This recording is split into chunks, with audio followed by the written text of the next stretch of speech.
ඔයගලන්ට පේනවා ඇති මේ එන්ජින් එක ගලවලා තියෙන්නේ අපි මේ එන්ජින් එක රිපෙයාර් එකක් කරගෙන යනවා මේකේ ගෑස්කට් ඩැමේජ් වෙලා තිබ්බේ ඊට අමතරව අපි මේකේ පිස්ටන් රින් සෙට් එක බලද්දී රින් සෙට් එකක් ජෙවිලා තියෙන්නේ පිස්ටන් බ්ලොක් එකේ ස්ලැප් වෙනවා ඔයගලන්ට ඒකත් පෙන්නන්න ඊට කලින් මම පෙන්නන්න ගත්තේ ඉතින් අපි සම්ප් එක අනිත් පැත්ත හරවලා ඉවර වෙලා සම්ප් එක ගැලෙවුවා මේ බෙයාරින් බිගන් බෙයාරින් ටික බුරුල් කරගන්න බිගන් බෙයාරින් ටික බුරුල් කරගන්න සම්ප් එක ගලවපුවාම ස්ටේනර් එක ඒ කියන්නේ ඔයිල් පෙරණය මේක සම්බන්ධ වෙන්නේ කෙලින්ම ඔයිල් පම්ප් එකට මේකෙන් ඔයිල් ටික සම්ප් එකේ තියෙන ඔයිල් ටික ඔයිල් පම්ප් එක හරහා අරගෙන තමයි එන්ජින් එක වැඩ කරද්දී එන්ජින් එකේ උඩට හෙඩ් එකට එතකොට කෑම් වලට සෑම තැනකටම ඔයිල් ලබා දෙන්නේ.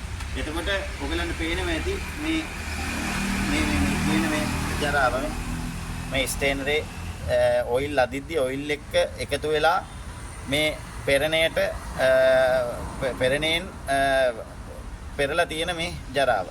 ඉතින් මේ ගොඩාක් තියෙන සීලාස්ටික් කෑලි තියෙන්නේ.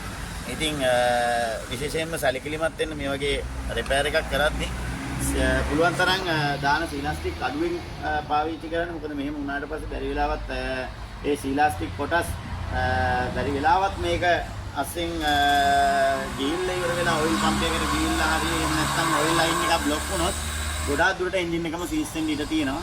ඉතින් ඒකෙන් හින්දා ඒක ගැන දැනුවත් වෙන්න කියලා කියනවා. ඊට අමතරව දැන් මේක අපි ගැලෙව්වේ සම්පූර්ණ කම්ප්ලීට් ඕවර්හෝල් එකක් කරන්න නෙමෙයි රින් සෙට් එක දාලා ඉවර වෙලා ගෑස්කට් එක දාලා ඉවරලා එන්ජින් රිපෙයාර් එක කරන්න.